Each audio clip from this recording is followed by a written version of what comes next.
ओम नमः शिवाय। हर हर महादेव। आप सभी का जैमा कंजक चैनल में हार्दिक स्वागत है। आज की वीडियो में मैं आपको सुनाने जा रही हूँ रविवार व्रत की संपूर्ण कथा। उम्मीद करती हूँ कथा का पूरा फल लेने के लिए आप कथा को शुरू से लेकर अंत तक जरूर श्रवण करेंगे, क्योंकि कथा का पूरा फल हमें कथा को संपूर्ण सुनने से ही मिलता है। आधा अधूरा छोड़ने से हम सिर्फ पाप के भागीदार बनते हैं। तो चलिए आज की इस कथा को हम शुरू करते हैं। भगवान शिव ने सनत कुमार जी से कहा, हे अनक, अब मैं आपको रविवार का व्रत बताऊंगा। इस संबंध में लोग एक प्राचीन इतिहास को कहते हैं। प्रतिष्ठानपुर में सुकर्मा नाम के एक द्विज थे। वे दरिद्र, कृपण तथा भिक्षावृत्ति में लगे रहते थे। एक बार वे धान्य मांगने के लिए घूमते घूमते नगर में गए। उसने किसी एक गृहस्थ के घर में मिलकर रविवार का उत्तम व्रत करती हुई स्त्रियों को देखा। जब उसे देखकर वे स्त्रियां परस्पर कहने लगी कि इस पूजा विधि को शीघ्रता पूर्वक छिपा लो। इस पर वे विप्र उन स्त्रियों से बोला, हे श्रेष्ठ स्त्रियों, आप लोग इस व्रत को क्यों छिपा रही हैं? समान चित्त वाले सज्जनों के लिए परमार्थी स्वार्थ है। मैं दरिद्र तथा दुखी हूँ। इस श्रेष्ठ व्रत को सुनकर मैं भी इसे करूंगा, अतः आप लोग इस व्रत का विधान व फल अवश्य बताएं। स्त्रियां बोली, हे द्विज, इस व्रत के करने में आप उन्माद तथा प्रमाद करेंगे अथवा भूल जाएंगे अथवा इसके प्रति अभक्ति या अनास्था रखने लगेंगे, अतः आपको ये व्रत कैसे बताएं? उनकी ये बात सुनकर उनमें जो एक प्रौढ़ा स्त्री थी, वे उस ब्राह्मण से व्रत तथा व्रत की विधि बताने लगी। हे ब्राह्मण, श्रावण मास के शुक्ल पक्ष के प्रथम रविवार को मौन होकर उठ करके शीतल जल से स्नान करें। उसके बाद अपना नित्य क्रम संपन्न करके पान के एक शुभ दल पर रक्त चंदन से सूर्य के समान पूर्ण गोलाकार 12 परिधियों वाला सुंदर मंडल बनाए। उस मंडल में रक्त चंदन से संज्ञा सहित सूर्य का पूजन करे। उसके बाद घुटनों के बल भूमि पर झुककर 12 मंडलों पर अलग अलग रक्त चंदन तथा जपा कुसुम से मिश्रित अर्घ्य श्रद्धा भक्ति पूर्वक सूर्य को विधिवत प्रदान करे और लाल अक्षत, जपा कुसुम तथा अन्य उपचारों से पूजन करे। उसके बाद मिश्री से युक्त नारिकेल के बीज का नैवेद्य अर्पित करके आदित्य मंत्रों से सूर्य की स्तुति करे और श्रेष्ठ 12 मंत्रों से 12 नमस्कार तथा प्रदक्षिणाएं करे। उसके बाद 6 तंतुओं से बनाए गए सूत्र में 6 ग्रंथियां बनाकर देवेश सूर्य को अर्पण करके उसे अपने गले में बांधे और पुनः 12 फलों से युक्त वायन ब्राह्मण को प्रदान करे। इस व्रत की विधि को किसी के सामने नहीं सुनाना चाहिए। हे विप्र, इस विधि से व्रत के किए जाने पर धनहीन व्यक्ति धन प्राप्त करता है, पुत्रहीन पुत्र प्राप्त करता है, कोढ़ी कोढ़ से मुक्त हो जाता है, बंधन में पड़ा व्यक्ति बंधन से छूट जाता है, रोगी व्यक्ति रोग से मुक्त हो जाता है। हे विपेंद्र, अधिक कहने से क्या प्रयोजन? साधक जिस जिस अभिष्ट की कामना करता है, इस व्रत के प्रभाव से उसे मिल जाता है। इस प्रकार श्रावण के 4 रविवारों और कभी कभी 5 रविवारों में इस व्रत को करना चाहिए। इसके बाद व्रत की संपूर्णता के लिए उद्यापन करना चाहिए। हे विपेंद्र, आप भी इसी प्रकार करें, इससे आपकी सभी कामनाओं की सिद्धि हो जाएगी। इसके बाद उन पतिव्रताओं को नमस्कार करके वे ब्राह्मण अपने घर आ गया। उसने जैसा सुना था उसी विधि से उस संपूर्ण व्रत को किया और अपने दोनों पुत्रों को भी विधि बताई। उस व्रत के सुनाने मात्र से शिवजी के दर्शन से तथा उनके पूजन के प्रभाव से वे कन्याएं देवांगनाओं के सदृश हो गई। उसी समय से उस ब्राह्मण के घर में लक्ष्मी ने प्रवेश किया और वे अनेक उपायों तथा निमित्तों से धनवान हो गया। किसी दिन उस नगर के राजा ने ब्राह्मण के घर से होकर राजमार्ग से जाते समय खिड़की में खड़ी उन दोनों सुंदर तथा अनुपमय कन्याओं को देख लिया। तीनों लोकों में कमल, चंद्रमा आदि जो भी सुंदर वस्तुएं हैं, उन्हें वे दोनों कन्याएं अपने शरीर के लावण्य से तिरस्कृत कर रही थी। उन्हें देखकर राजा मोहित हो गए और क्षण भर के लिए वही खड़ी रह गए। ब्राह्मण को शीघ्र बुलाकर उन्होंने दोनों कन्याओं को मांग लिया और तब उस ब्राह्मण ने भी हर्षित होकर दोनों कन्याओं को राजा को प्रदान किया। उस राजा को पति रूप में प्राप्त करके वे कन्याएं भी प्रसन्न हो गई। वे स्वयं इस व्रत को करने लगी और पुत्र पौत्र आदि से संपन्न हो गई। हे मुने, महान ऐश्वर्य देने वाले इस व्रत को मैंने आपसे कह दिया। हे विधि नंदन, जिस व्रत के श्रवण मात्र से मनुष्य सभी मनोरथों को प्राप्त कर लेता है, उसके अनुष्ठान करने के फल का वर्णन कैसे किया जाए? व्यास जी कहते हैं, कैलाश के रमणीय शिखर पर भगवान महेश्वर सुखपूर्वक बैठे थे। इसी समय सकंद ने उनके पास जाकर पृथ्वी पर मस्तक टेककर उन्हें प्रणाम किया और कहा, हे नाथ, मैं आपसे रविवार आदि का यथार्थ फल सुनना चाहता हूँ। महादेव जी ने कहा, बेटा, रविवार के दिन मनुष्य व्रत रहकर सूर्य को लाल फूलों से अर्घ दे और रात को हविष्यान्न भोजन करे। ऐसा करने से वे कभी स्वर्ग से भ्रष्ट नहीं होता। रविवार का व्रत परम पवित्र और हितकर है। वे समस्त कामनाओं को पूर्ण करने वाला, पुण्यप्रद, ऐश्वर्यदायक, रोगनाशक और स्वर्ग तथा मोक्ष प्रदान करने वाला है। यदि रविवार के दिन सूर्य की संक्रांति तथा शुक्ल पक्ष की सप्तमी हो तो उस दिन किया हुआ व्रत, पूजा और जप सब अक्षय होता है।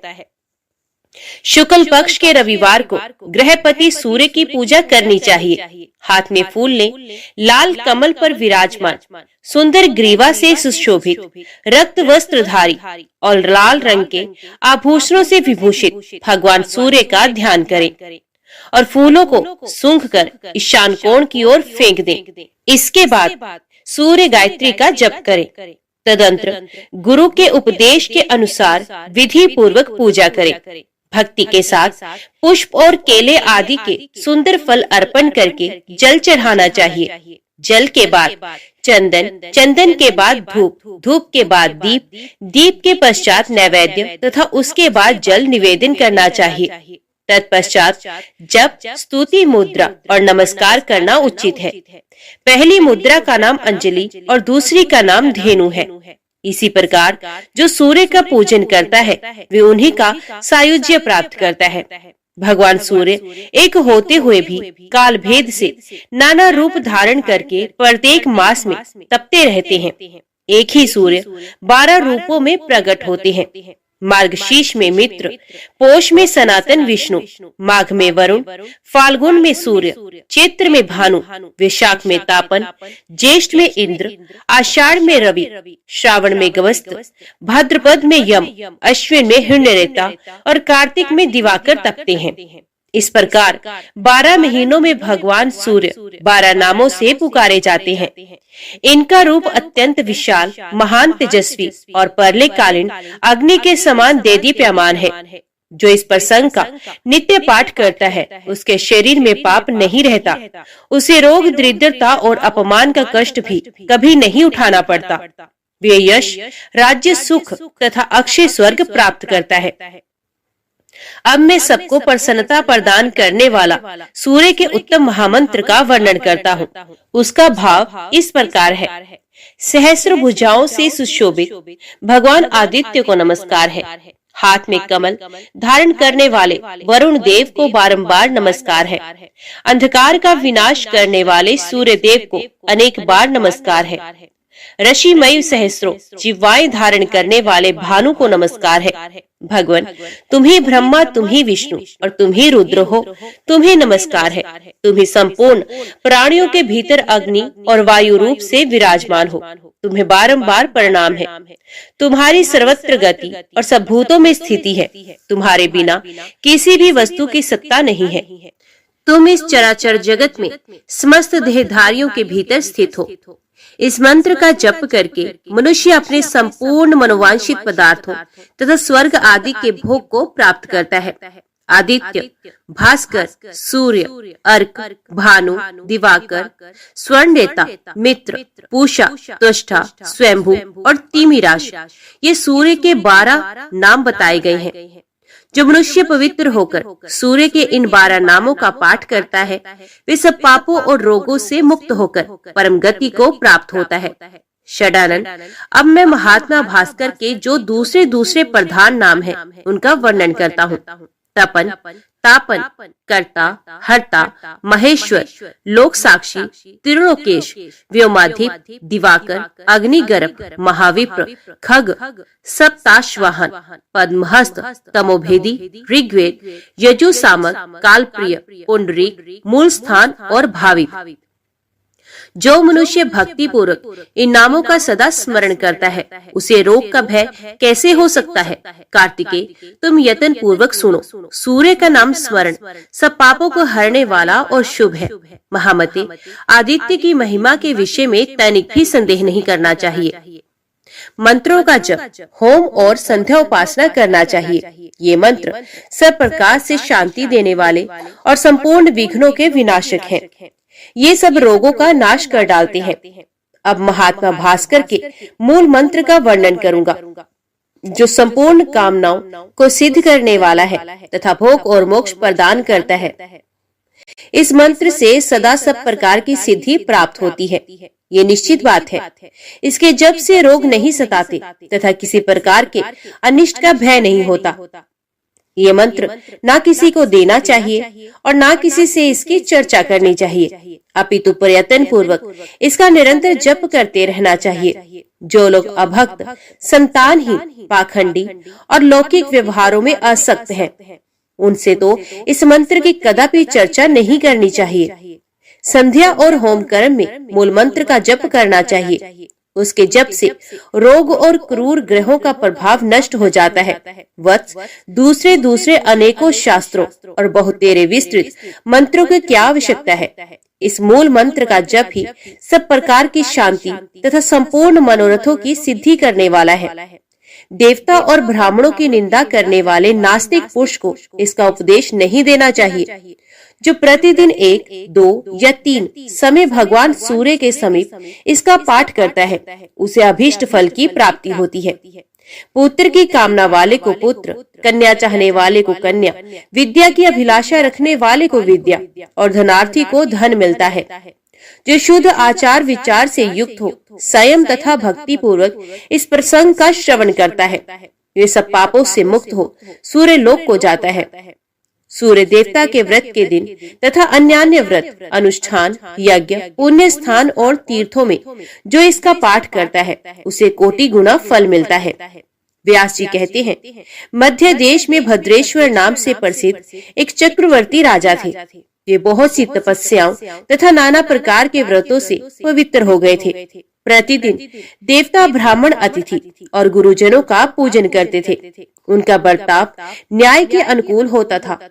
वे स्वभाव के सुशील और शास्त्रों के तात्पर्य तथा विधान के पारगामी विद्वान थे। सदा सद्भाव पूर्वक प्रजाजनों का पालन करते थे। एक समय की बात है, उनके बाएं हाथ में श्वेत कुष्ठ हो गया। वैद्यों ने बहुत कुछ उपचार किया, किंतु उससे कोढ़ का चिन्ह और भी स्पष्ट दिखाई देने लगा। तब राजा ने प्रधान ब्राह्मणों और मंत्रियों को बुलाकर कहा, विप्रगण, मेरे हाथ में एक ऐसा पाप का चिन्ह प्रकट हो गया है, जो लोक में निंदित होने के कारण मेरे लिए दुस्सह रहा है। अतः मैं किसी महान पुण्य क्षेत्र में जाकर अपने शरीर का परित्याग कर दूंगा। ब्राह्मण बोले, महाराज, आप धर्मशील और बुद्धिमान हैं। यदि आप अपने राज्य का परित्याग कर देंगे तो ये सारी प्रजा नष्ट हो जाएगी। इसीलिए आपको ऐसी बात नहीं कहनी चाहिए। प्रभु, हम लोग इस रोग को दबाने का उपाय जानते हैं। वे ये है कि आप यत्न पूर्वक महान देवता भगवान सूर्य की आराधना कीजिए। राजा ने पूछा, विप्रवरो, किस उपाय से मैं भगवान भास्कर को संतुष्ट कर सकूंगा? ब्राह्मण बोले, राजन, आप अपने राज्य में ही रहकर सूर्य देव की उपासना कीजिए। ऐसा करने से आप भयंकर पाप से मुक्त होकर स्वर्ग और मोक्ष दोनों प्राप्त कर सकेंगे। ये सुनकर सम्राट ने उन श्रेष्ठ ब्राह्मणों को प्रणाम किया और सूर्य की उत्तम आराधना आरंभ की। वे प्रतिदिन मंत्र पाठ, नैवेद्य, नाना प्रकार के फल, अर्घ्य, अक्ष, जप पुष्प, मदार के पत्ते, लाल चंदन, कुमकुम, सिंदूर, कदली पत्र तथा उसके मनोहर फल आदि के द्वारा भगवान सूर्य की पूजा करते थे। राजा गुलर के पात्र में अर्घ्य सजाकर सदा सूर्य देव को निवेदन किया करते थे। अर्घ्य देते समय वे मंत्री और पुरोहितों के साथ सदा सूर्य के सामने खड़े रहते थे। उनके साथ आचार्य, रानियां, अंतपुर में रहने वाले रक्षक तथा उनकी पत्नियां, दास वर्ग तथा अन्य लोग भी रहा करते थे। वे सब लोग प्रतिदिन साथ ही साथ अर्घ्य देते थे। सूर्य देवता के अंगभूत जितने व्रत थे, उनका भी उन्होंने एकाग्रचित होकर अनुष्ठान किया। क्रमश 1 वर्ष व्यतीत होने पर राजा का रोग दूर हो गया। इस प्रकार उस भयंकर रोग के नष्ट हो जाने पर राजा ने संपूर्ण जगत को अपने वश में करके सबके द्वारा प्रभात काल में सूर्य देवता का पूजन और व्रत करना आरंभ किया। सब लोग कभी हविष्यान्न खाकर और कभी निराहार रहकर सूर्य देवता का पूजन करते थे।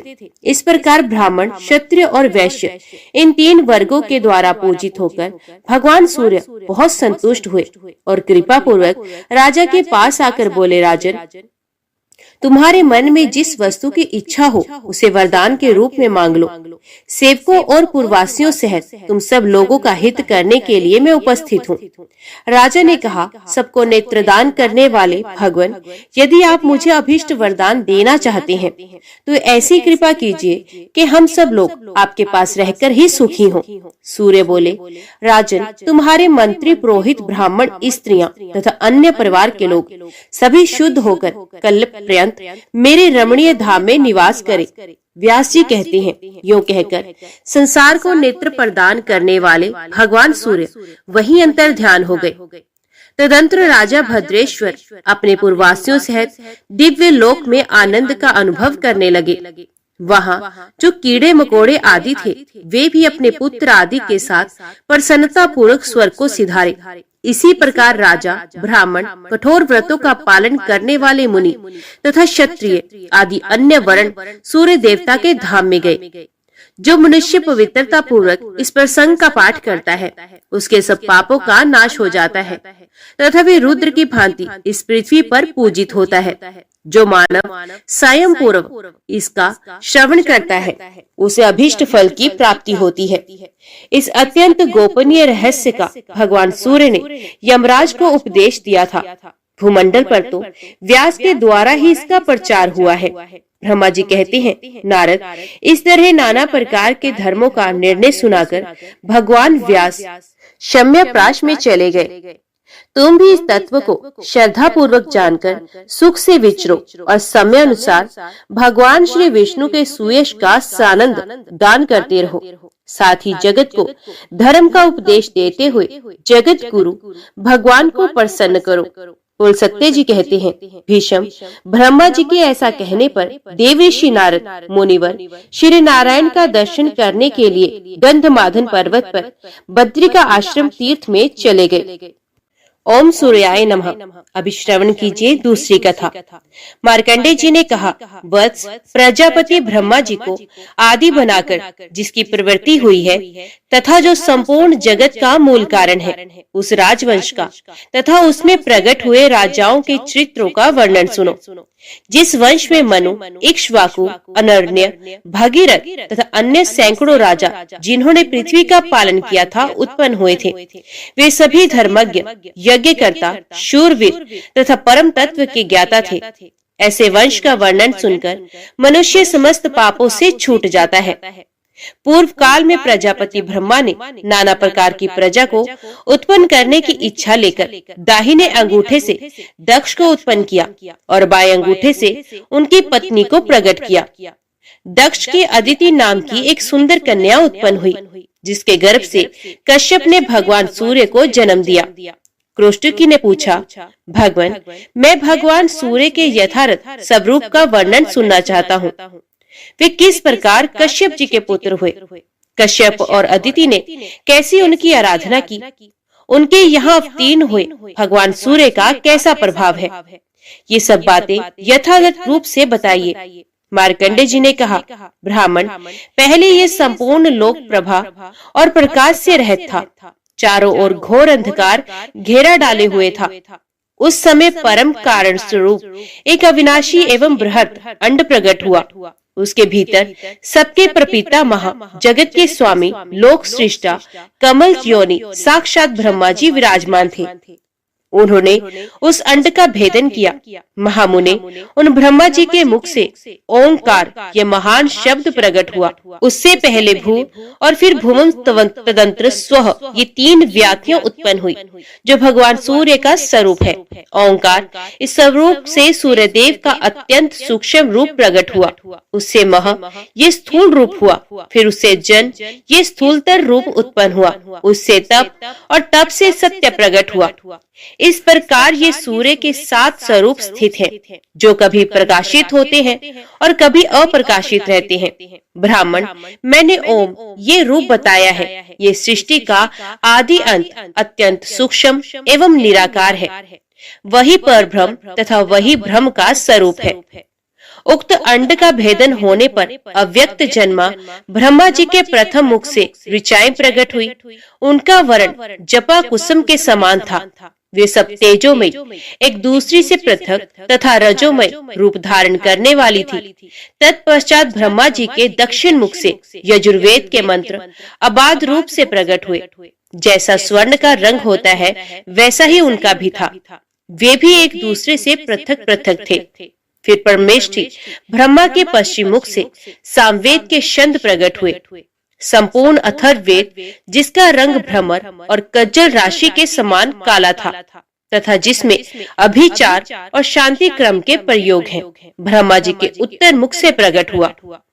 उसमें सुख में सत्व गुण तथा तमोगुण की प्रधानता है। वे घोर और सौम्य रूप है। ऋग्वेद में रजोगुण की, यजुर्वेद में सत्व गुण की, सामवेद में तमोगुण की तथा अथर्ववेद में तमोगुण एवं सत्व गुण की पदार्थ है। ये चारों वेद अनुपम तेज से देदीप्यमान होकर पहले की ही भांति पृथक पृथक स्थित हुए।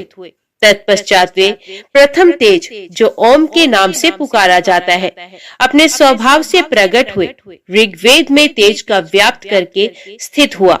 महामुने, इसी प्रकार उस प्रणव रूप तेज ने यजुर्वेद एवं सामवेद में तेज को भी आवृत किया।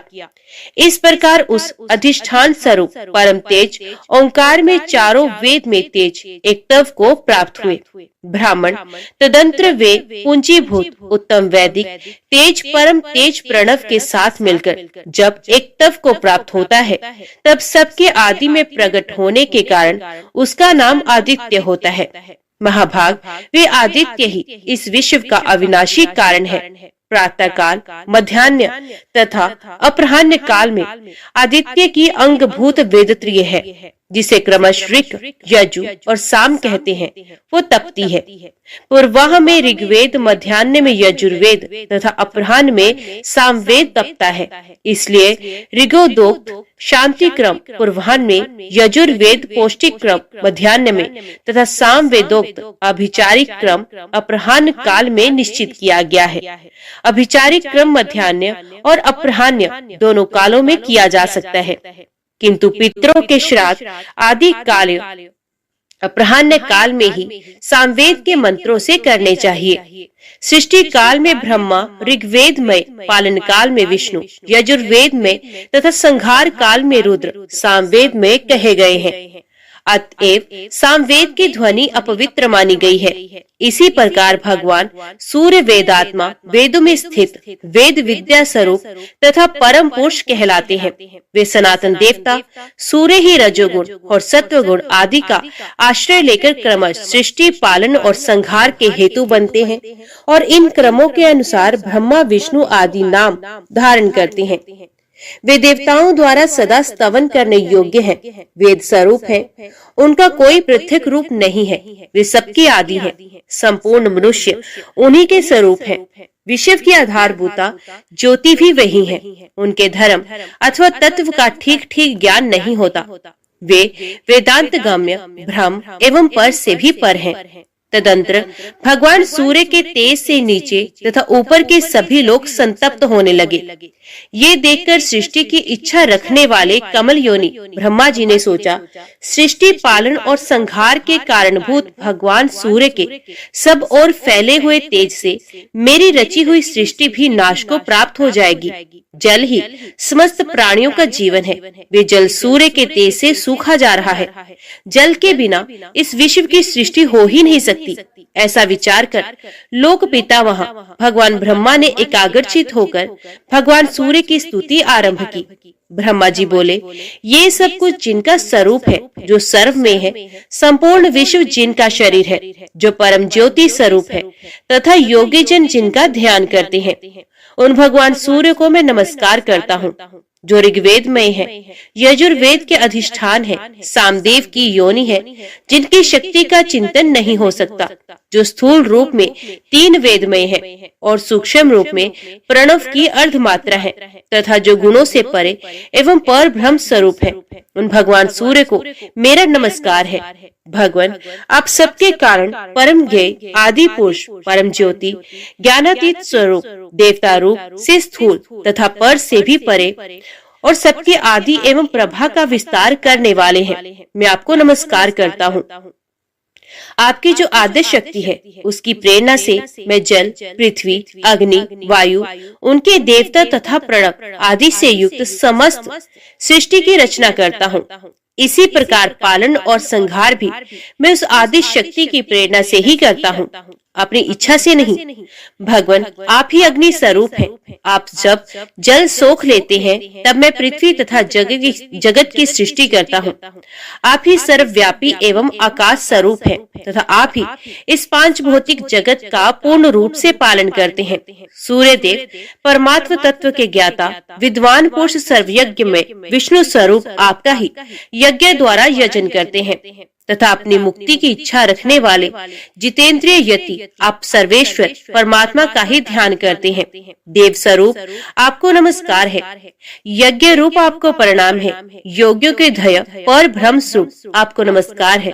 प्रभु मैं सृष्टि करने के लिए उदित हूँ और आपका ये तेज पुंज सृष्टि का विनाशक हो रहा है, अतः अपने इस तेज को समेट लीजिए। मार्कंडे जी कहते हैं सृष्टिकर्ता ब्रह्मा जी के इस प्रकार स्तुति करने पर भगवान सूर्य ने अपने महान तेज को समेटकर स्वल्प तेज को ही धारण किया। तब ब्रह्मा जी ने पूर्व कल्पांतरों के अनुसार जगत की सृष्टि आरंभ की।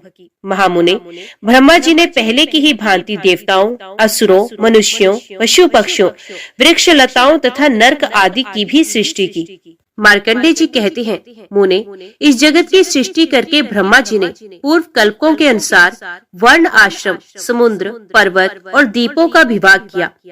देवता, दैत्य तथा सर्प आदि के रूप और स्थान भी पहले की ही भांति बनाए। ब्रह्मा जी के मरीचि नाम से विख्यात जो पुत्र थे उनके पुत्र कश्यप हुए। उनकी 13 पत्नियां हुई। वे सबकी सब प्रजापति दक्ष की कन्याएं थी। उनसे देवता, दैत्य और नाग आदि बहुत से पुत्र उत्पन्न हुए। आदिति ने त्रिभुवन के स्वामी देवताओं को जन्म दिया। दिति ने दैत्यों को तथा दरु ने महाप्रकर्मी एवं भयानक दानवों को उत्पन्न किया। विंता से गरुड़ और अरुण 2 पुत्र हुए। खसा के पुत्र यक्ष और राक्षस हुए। कद्रु ने नागों को और मुनि ने गंधर्वों को जन्म दिया। क्रोधा से कुलियाएं तथा अरिष्टा से अप्सराएं उत्पन्न हुई। ईरा ने एरावत आदि हाथियों को उत्पन्न किया। ताम्रा के गर्भ से श्येनी आदि कन्याएं उत्पन्न हुई। उन्हीं के पुत्र श्येन, भास और शुक आदि पक्षी हुए। ईला से वृक्ष तथा प्रधा से जल जंतु उत्पन्न हुए। कश्यप मुनि के अदिति के गर्भ से जो संतानें हुई उनके पुत्र पौत्र दोहित्र तथा उनके भी पुत्रों आदि से ये सारा संसार व्याप्त है। कश्यप के पुत्रों में देवता प्रधान है। इनमें कुछ तो सात्विक हैं, कुछ राजस हैं, तो कुछ तामस हैं। ब्रह्मवेत्ताओं में श्रेष्ठ परम श्रेष्ठी प्रजापति ब्रह्मा जी ने देवताओं को यज्ञ भाग का भोक्ता तथा त्रिभुवन का स्वामी बनाया, परंतु उनके सौतेले भाई दैत्यों, दानवों और राक्षसों ने एक साथ मिलकर उन्हें कष्ट पहुंचाना आरंभ कर दिया। इस कारण 1000 दिव्य वर्षों तक उनमें बड़ा भयंकर युद्ध हुआ। अंत में देवता पराजित हुए और बलवान दैत्यों तथा दानवों को विजय प्राप्त हुई। अपने पुत्रों को दैत्यों और दानवों के द्वारा पराजित एवं त्रिभुवन के राज्याधिकार से वंचित तथा उनका यज्ञ भाग छिन गया देख माता अदिति अत्यंत शोक से पीड़ित हो गई। उन्होंने भगवान सूर्य की आराधना के लिए महान यत्न आरंभ किया। वे नियमित आहार करती हुई कठोर नियमों का पालन और आकाश में स्थित तेजो राशि भगवान सूर्य का स्तवन करने लगी। अदिति बोली, भगवान आप अत्यंत सूक्ष्म सुनहरी आभा से युक्त दिव्य शरीर धारण करते हैं, आपको नमस्कार है। आप तेज स्वरूप तेजस्वियों के ईश्वर, तेज के आधार एवं सनातन पुरुष हैं, आपको प्रणाम है। गोपते आप जगत को उपकार करने के लिए जब अपनी किरणों से पृथ्वी का जल ग्रहण करते हैं, उस समय आपका जो तीव्र रूप प्रकट होता है उसे मैं नमस्कार करती हूँ। 8 महीनों तक सौम्य रस को ग्रहण करने के लिए आप जो अत्यंत तीव्र रूप धारण करते हैं उसे मैं प्रणाम करती हूँ। भास्कर उसी संपूर्ण रस को बरसाने के लिए जब आप छोड़ने को उद्यत होते हैं, उस समय आपका जो तृप्ति कारक मेघ रूप प्रकट होता है, उसको मेरा नमस्कार है। इस प्रकार जल की वर्षा से उत्पन्न हुए सब प्रकार के अन्नों को पकाने के लिए आप जो भास्कर रूप धारण करते हैं, उसे मैं प्रणाम करती हूँ। तरणे जड़हन धान की वृद्धि के लिए जो आप पाला गिराने आदि के कारण अत्यंत शीतल रूप धारण करते हैं, उसको मेरा नमस्कार है। सूर्यदेव वसंत ऋतु में जो आपका सौम्य रूप प्रकट होता है, जिसमें ना अधिक गर्मी होती है ना अधिक सर्दी, उसे मेरा बारंबार नमस्कार है। जो संपूर्ण देवताओं तथा पितरों को तृप्त करने वाला और अनाज को पकाने वाला है, आपके उस रूप को नमस्कार है। जो रूप लताओं और वृक्षों का एकमात्र जीवन दाता तथा अमृतमय है, जिससे देवता और पितृ पान करते हैं, आपके उस सोम रूप को नमस्कार है। आपका ये विश्व में स्वरूप ताप एवं तृप्ति प्रदान करने वाले अग्नि और सोम के द्वारा व्याप्त है, आपको नमस्कार है। विभवसो आपका जो रूप ऋक यजु और साम में तेजों की एकता से इस विश्व को तपाता है, तथा जो वेद प्रिय स्वरूप है, उसको मेरा नमस्कार है। तथा जो उससे भी उत्कृष्ट रूप है, जिसे ओंकार कहकर पुकारा जाता है, जो अस्थूल अनंत और निर्मल है, उस सद्मात्मा को नमस्कार है। इस प्रकार देवी अदिति नियम पूर्वक रहकर दिन रात सूर्य देव की स्तुति करने लगी। उनके आराधना की इच्छा से वे प्रतिदिन निराहार ही रहती थी। तदंतर बहुत समय व्यतीत होने पर भगवान सूर्य ने दक्ष कन्या अदिति को आकाश में प्रत्यक्ष दर्शन दिया। अदिति ने देखा, आकाश से पृथ्वी तक तेज का एक महान पुंज स्थित है। उद्दीप्त ज्वालाओं के कारण उसकी ओर देखना कठिन हो रहा है। उन्हें देखकर देवी अदिति को बड़ा भय हुआ। वे बोली, गोपते, आप मुझ पर प्रसन्न हो। मैं पहले आकाश में आपको जिस प्रकार देखती थी, वैसी आज नहीं देख पाती। इस समय वहाँ भूतल पर मुझे केवल तेज का समुदाय दिखाई दे रहा है। दिवाकर, मुझ पर कृपा कीजिए, जिससे आपके स्वरूप का दर्शन कर सकूं। भक्तवत्सल प्रभु, मैं आपकी भक्त हूँ।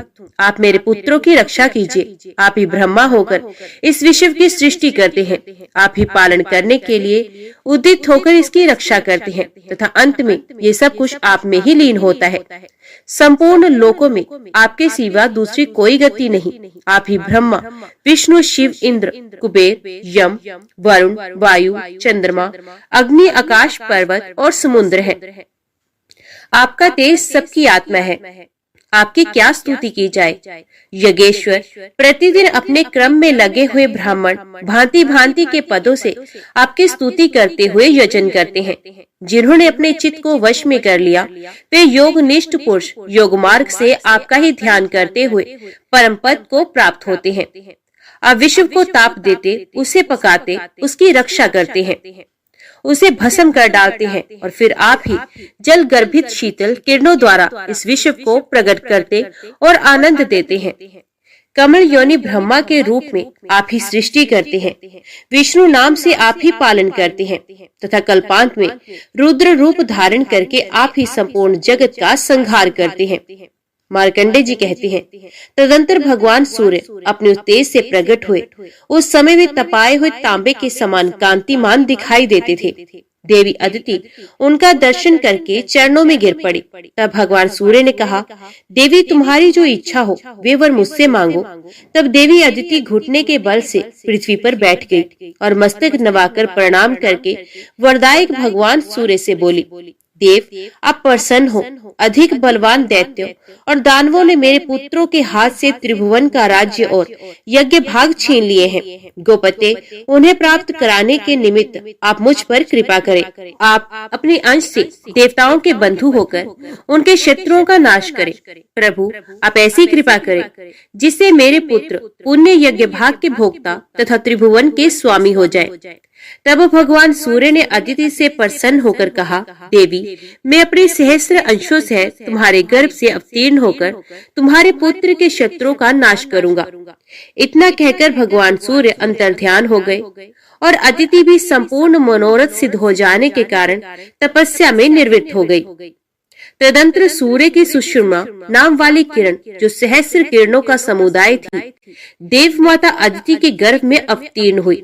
देव माता अदिति एकाग्रचित होकर चंद्रायण आदि व्रतों का पालन करने लगी और अत्यंत पवित्रता पूर्वक उस गर्भ को धारण किए रही। ये देख महर्षि कश्यप ने कुछ कुपित होकर कहा, तुम नित्य उपवास करके अपने गर्भ के बच्चे को क्यों मार डालती हो?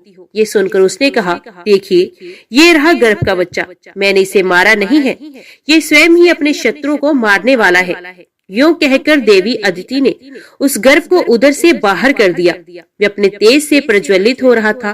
उदयकालीन सूर्य के समान तेजस्वी उस गर्भ को देखकर कश्यप ने प्रणाम किया और आदि ऋचाओं के द्वारा आदर पूर्वक उसकी स्तुति की। उनकी स्तुति करने पर शिशु रूपधारी सूर्य उस अंडकार गर्भ से प्रकट हो गए। उनके शरीर की कांति कमल पत्र के समान श्याम थी। वे अपने तेज से संपूर्ण दिशाओं का मुख उज्जवल कर रहे थे।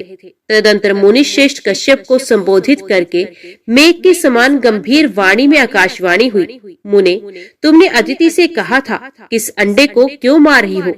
उसी समय तुमने मारितम अंडम का उच्चारण किया था, इसलिए तुम्हारा ये पुत्र मार्तंड के नाम से विख्यात होगा और शक्तिशाली होकर सूर्य के अधिकार का पालन करेगा। इतना ही नहीं, ये यज्ञ भाग का अपहरण करने वाले देव शत्रु असुरों का भी संहार करेगा। ये आकाशवाणी सुनकर देवताओं को बड़ा ही हर्ष हुआ और दानव बलहीन हो गए। तब इंद्र ने दैत्यों को युद्ध के लिए ललकारा। दानव भी उनका सामना करने के लिए आ पहुंचे। फिर तो देवताओं का असुरों के साथ घोर संग्राम हुआ। उनके अस्त्र शस्त्रों की चमक से तीनों लोकों में प्रकाश छा गया। उस युद्ध में भगवान सूर्य की क्रूर दृष्टि पड़ने तथा उनके तेज से दग्ध होने के कारण सब असुर जलकर भस्म हो गए। अब तो देवताओं के हर्ष की सीमा न रही। उन्होंने तेज के उत्पत्ति स्थान भगवान सूर्य और अदिति का स्तवन किया। उन्हें पूर्ववत अपने अधिकार और यज्ञ के भाग प्राप्त हो गए। भगवान सूर्य भी अपने अधिकार का पालन करने लगे। वे नीचे और ऊपर फैली हुई किरणों के कारण कदम्ब पुष्प के समान सुशोभित हो रहे थे। उनका मंडल गोलाकार अग्निपिंड के समान था। तदंतर भगवान सूर्य को प्रसन्न करके प्रजापति विश्वकर्मा ने विनय पूर्वक अपनी संज्ञा नाम की कन्या उनको बिहा दी। विवस्वान से संज्ञा के गर्भ से वैवस्वत मनु का जन्म हुआ। क्रोष्टकी जी बोले, भगवान, आपने आदिदेव भगवान सूर्य के महात्म्य और स्वरूप का विस्तार पूर्वक वर्णन किया। अब मैं उनकी महिमा का वर्णन सुनना चाहता हूँ। आप प्रसन्न होकर बताने की कृपा कीजिए। मार्कंडेय जी ने कहा, ब्राह्मण, मैं तुम्हें आदिदेव सूर्य का महात्म्य बताता हूँ, सुनो। पूर्व काल में दम के पुत्र राज्यवर्धन बड़े विख्यात राजा हो गए हैं। वे अपने राज्य का धर्म पूर्वक पालन करते थे, इसलिए वहाँ के धन जन की दिनों दिन वृद्धि होने लगी। उस राजा के शासन काल में समस्त राष्ट्र तथा नगरों और गांव के लोग अत्यंत स्वस्थ एवं प्रसन्न रहते थे। वहाँ कभी कोई उत्पात नहीं होता था, रोग भी नहीं सताता था, सांपों के काटने का तथा अनावृष्टि का भय भी नहीं होता था। राजा ने बड़े बड़े यज्ञ किए, याचकों को दान दिए और धर्म के अनुकूल रहकर विषयों का उपभोग किया। इस प्रकार राज्य करते तथा प्रजा का भली भांति पालन करते हुए उस राजा के 7000 वर्ष ऐसे बीत गए मानो एक ही दिन व्यतीत हुआ हो। दक्षिण देश के राजा विदुर की पुत्री माननी राज्यवर्धन की पत्नी थी। एक दिन वे सुंदरी राजा के मस्तक में तेल लगा रही थी। उस समय वे राज परिवार के देखते देखते आंसू बहाने लगी। रानी के आंसुओं की बूंदें जब राजा के शरीर पर पड़ी तो उसे मुख पर आंसू बहाती देख उन्होंने मानिनी से पूछा, देवी, ये क्या? स्वामी के इस प्रकार पूछने पर उस मनस्विनी ने कहा, कुछ नहीं। जब राजा ने बार बार पूछा तब उस सुंदरी ने राजा की केश राशि में एक पका बाल दिखाया और कहा, राजन, ये देखिए, क्या ये मुझ अभागिनी के लिए खेद का विषय नहीं है? ये सुनकर राजा हंसने लगे। उन्होंने वहाँ एकत्रित एकत्रित हुए समस्त राजाओं के सामने अपनी पत्नी से हंसकर कहा, शुभे, शोक की क्या बात है, तुम्हें रोना नहीं चाहिए। जन्म, वृद्धि और परिणाम आदि विकार सभी जीवधारियों के होते हैं। मैंने तो समस्त वेदों का अध्ययन किया और हजारों यज्ञ किए, ब्राह्मणों को दान दिया और मेरे कई पुत्र भी हुए। अन्य मनुष्यों के लिए जो अत्यंत दुर्लभ है, ऐसे उत्तम भोग भी मैंने तुम्हारे साथ भोग लिए। पृथ्वी का भली भांति पालन किया और युद्ध में भली भांति अपने धर्म को निभाया। भद्रे, और कौन सा ऐसा शुभ कर्म है जो मैंने नहीं किया? फिर इन पके बालों से तुम क्यों डरती हो? शुभे, मेरे बाल पक जाए, शरीर में झुर्रियां पड़ जाए तथा ये देह भी शिथिल हो जाए, कोई चिंता नहीं। मैं अपने कर्तव्य का पालन कर चुका हूँ। कल्याणी, तुमने मेरे मस्तक पर जो पका बाल दिखाया है, अब वनवास लेकर उसकी भी दवा करता हूँ। पहले बाल्यावस्था और कुमार अवस्था में तत्कालोचित कार्य किया जाता है, फिर युवावस्था में यौवनोचित कार्य किए जाते हैं तथा बुढ़ापे में वन का आश्रय लेना उचित है। मेरे पूर्वजों तथा उनके भी पूर्वजों ने ऐसा ही किया है, अतः मैं तुम्हारे आंसू बहाने का कोई कारण नहीं देखता। पके बाल का दिखाई देना तो मेरे लिए महान अभय उदय का कारण है। महाराज की ये बात सुनकर वहां उपस्थित हुए अन्य राजा, पूर्ववासी तथा पार्श्ववर्ती मनुष्य उनसे शांति पूर्वक बोले, राजन, आपकी इन महारानी को रोने की आवश्यकता नहीं। रोना तो हम लोगों को अथवा समस्त प्राणियों को चाहिए, क्योंकि आप हमें छोड़कर वनवास लेने की बात मुंह से निकाल रहे हैं। महाराज, आपने हमारा लालन पालन किया है। आपके चले जाने की बात सुनकर हमारे प्राण निकले जाते हैं। आपने 7000 वर्षों तक इस पृथ्वी का पालन किया है। अब आप वन में रहकर जो तपस्या करेंगे, वे इस पृथ्वी पालन जनित पुण्य की 16वीं कला के बराबर भी नहीं हो सकती। राजा ने कहा, मैंने 7000 वर्षों तक इस पृथ्वी का पालन किया। अब मेरे लिए ये वनवास का समय आ गया है। मेरे कई पुत्र हो गए। मेरी संतानों को देखकर थोड़े ही दिनों में यमराज मुझे यहाँ रहने नहीं देगा। नागरिकों, मेरे मस्तक पर जो ये सफेद बाल दिखाई देता है, इसे अत्यंत भयानक कर्म करने वाली मृत्यु का दूत समझो। अतः मैं राज्य पर अपने पुत्र का अभिषेक करके सब भोगों को त्याग दूंगा और वन में रहकर तपस्या करूंगा। जब तक यमराज के सैनिक नहीं आते, तभी तक ये सब कुछ मुझे कर लेना है। तदंतर वन में जाने की इच्छा से महाराज ने ज्योतिषियों को बुलाया और पुत्र के राज्य अभिषेक के लिए शुभ दिन एवं लगन पूछे। राजा की बात सुनकर वे शास्त्रदर्शी ज्योतिषी व्याकुल हो गए। उन्हें दिन, लगन और होरा आदि का ठीक ज्ञान ना हो सका। तदंतर अन्य नगर, अधीन राज्यों तथा उस नगर से भी बहुत से श्रेष्ठ ब्राह्मण आए और वन में जाने के लिए उत्सुक राजा राज्यवर्धन से मिले। उस समय उनका माथा कांप उठा और वे बोले, राजन, हम पर प्रसन्न होइए और पहले की भांति अब भी हमारा पालन कीजिए। आपके वन चल जाने पर समस्त जगत संकट में पड़ जाएगा, अतः आप ऐसा यत्न करें जिससे जगत को कष्ट न हो। इसके बाद मंत्रियों, सेवकों, वृद्ध नागरिकों और ब्राह्मणों ने मिलकर सलाह की, अब यहाँ क्या करना चाहिए। राजा राज्यवर्धन अत्यंत धार्मिक थे। उनके प्रति सब लोगों का अनुराग था। इसलिए सलाह करने वाले लोगों में ये निश्चय हुआ कि हम सब लोग एकाग्रचित एवं भली भांति ध्यान प्रायण होकर तपस्या द्वारा भगवान सूर्य की आराधना करके इन महाराज के लिए आयु की प्रार्थना करें। इस प्रकार एक निश्चय करके कुछ लोग अपने घरों पर विधि पूर्वक अर्घ्य, उपचार आदि उपहारों से भगवान भास्कर की पूजा करने लगे। दूसरे लोग मौन रहकर ऋग्वेद, यजुर्वेद और सामवेद के जप से सूर्यदेव को संतुष्ट करने लगे। अन्य लोग निराहार रहकर नदी के तट पर निवास करते हुए तपस्या के द्वारा भगवान सूर्य की आराधना करने लगे। कुछ लोग अग्निहोत्र करते, कुछ दिन रात सूर्य सूक्त का पाठ करते और कुछ लोग सूर्य की ओर दृष्टि लगाकर खड़े रहते थे। सूर्य की आराधना के लिए इस प्रकार यत्न करने वाले उन लोगों के समीप आकर सुदामा नामक गंधर्व ने कहा, द्विजवरों, यदि आप लोगों को सूर्य देव की आराधना अभिष्ट है तो ऐसा कीजिए जिससे भगवान भास्कर प्रसन्न हो सके। आप लोग यहाँ से शीघ्र ही कामरूप पर्वत पर जाइए। वहाँ गुरु विशाल नामक वन है जिसमें सिद्ध पुरुष निवास करते हैं। वहाँ पर एकाग्रचित होकर आप लोग सूर्य की आराधना करें। वे परम हितकारी सिद्ध क्षेत्र है। वहाँ आप लोगों की सब कामनाएं पूर्ण होंगी। सुदामा की ये बात सुनकर वे समस्त द्विज गुरु विशाल वन में गए। वहाँ उन्होंने सूर्य देव का पवित्र एवं सुंदर मंदिर देखा।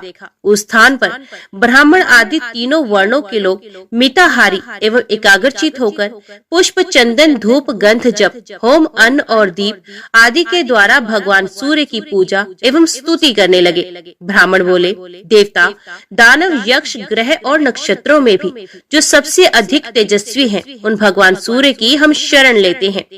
जो देवेश्वर भगवान सूर्य आकाश में स्थित होकर चारों ओर प्रकाश फैलाते तथा अपनी किरणों से पृथ्वी और आकाश को व्याप्त किए रहते हैं, उनकी हम शरण लेते हैं। आदित्य, भास्कर, भानु, सविता, दिवाकर, पूषा, अर्यमा, स्वर्ण भानु तथा दीप्त दिष्टि, ये जिनके नाम हैं, जो चारों युगों का अंत करने वाले कालग्नि हैं, जिनकी ओर देखना कठिन है, जिनकी परलय के अंत में भी गति है, जो योगीश्वर, अनंत, रक्त, पीत, सित और असित है, ऋषियों के अग्निहोत्रों तथा यज्ञ के देवताओं में जिनकी स्थिति है, जो अक्षर, परम भूत तथा मोक्ष के उत्तम द्वार है, जिनके उदय स्तमन रूप रथ में छंदों में अश्व जुते हुए हैं, तथा जो उस रथ पर बैठकर मेरुगिरी की प्रदक्षिणा करते हुए आकाश में विचरण करते हैं। अनरत और ऋत दोनों ही जिनके स्वरूप हैं, जो भिन्न भिन्न पुण्य तीर्थों के रूप में विराजमान है, एकमात्र जिन पर इस विश्व की रक्षा निर्भर है, जो कभी चिंतन में नहीं आ सकते, उन भगवान भास्कर की हम शरण लेते हैं। ब्रह्मा, शिव तथा विष्णु के जो रूप हैं, वे आपके ही हैं। जिनके 3 स्वरूप हैं, वे भगवान भास्कर हम पर प्रसन्न हो। जिन अजन्मा जगदीश्वर के अंग में ये संपूर्ण जगत स्थित है तथा जो जगत के जीवन है, वे भगवान सूर्य हम पर प्रसन्न हो। जिनका एक परम प्रकाशमान रूप ऐसा है, जिसकी ओर प्रभा पुंज की अधिकता के कारण देखना भी कठिन हो जाता है, तथा जिनका दूसरा रूप चंद्रमा है, जो अत्यंत सौम्य है, ये भगवान भास्कर हम पर प्रसन्न हो। इस प्रकार भक्ति पूर्वक स्तवन और पूजन करने वाले उन द्विजों पर 3 महीने में भगवान सूर्य प्रसन्न हुए और अपने मंडल से निकलकर उसी के समान कांति धारण किए वे नीचे उतरे और दूरदर्श होते हुए भी उन सबके समक्ष प्रकट हो गए। तब उन लोगों ने अजन्मा सूर्य देव के स्पष्ट रूप का दर्शन करके उन्हें भक्ति से विनीत होकर प्रणाम किया।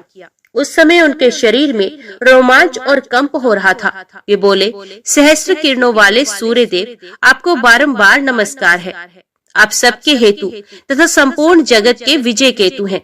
आप ही सबके रक्षक, सबके पूज्य, संपूर्ण यज्ञ के आधार तथा योग वेत्ताओं के ध्येय हैं। आप हम पर प्रसन्न हो।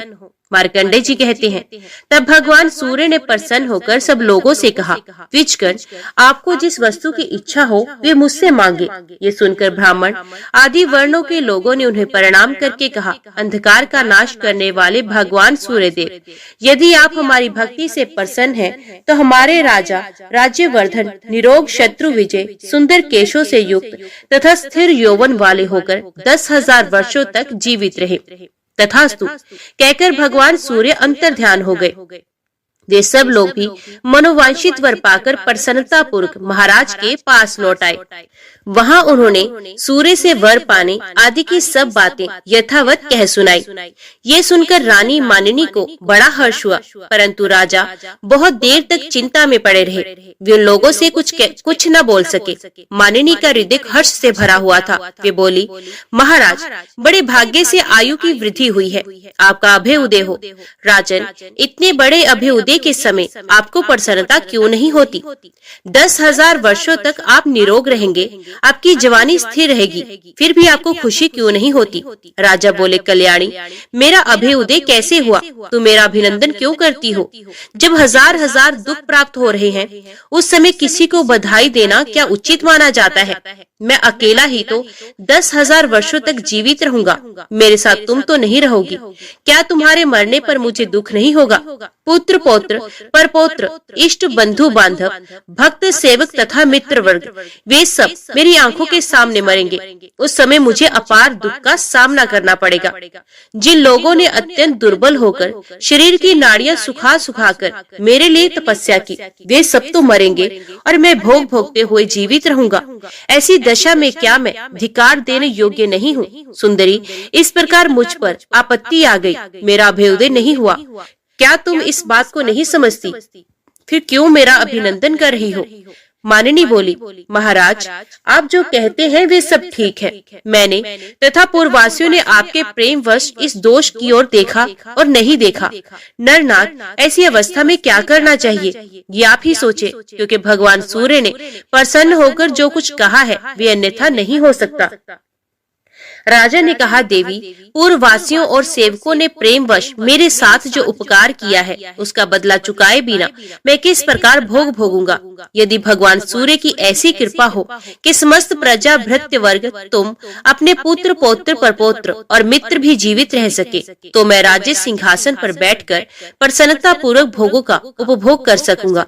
यदि वे ऐसी कृपा नहीं करेंगे तो मैं उसी कामरूप पर्वत पर निराहार रहकर तब तक तपस्या करूंगा जब तक कि इस जीवन का अंत न हो जाए। राजा के यूं कहने पर रानी मानिनी ने कहा, ऐसा ही हो।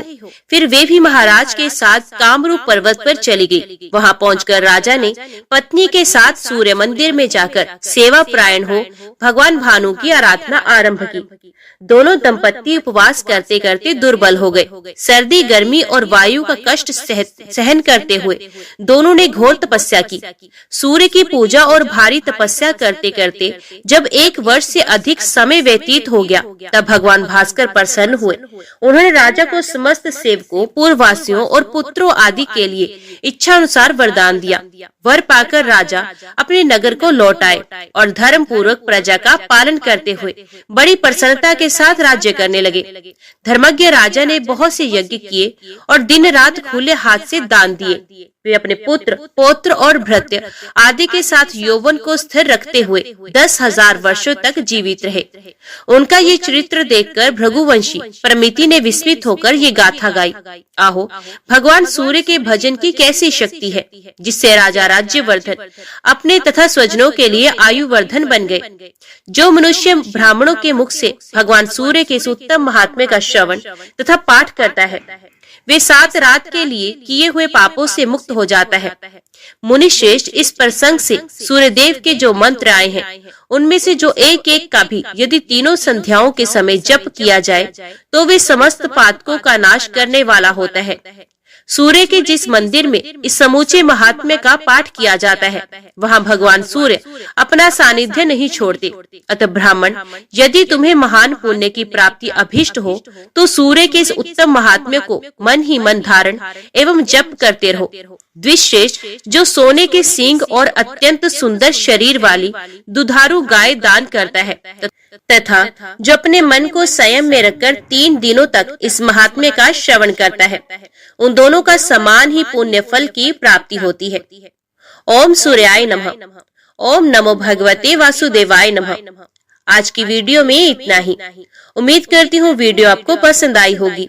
वीडियो पसंद आई हो तो वीडियो को लाइक और चैनल को सब्सक्राइब जरूर कीजिएगा। जय श्री हरि लिखकर कमेंट बॉक्स में अपनी हाजिरी और अपने सुझाव देना ना भूलिएगा। तो मिलते हैं अगली कथा अगली वीडियो के साथ। तब तक के लिए देखते व सुनते रहिए। जय मां कंजक, जय माता दी।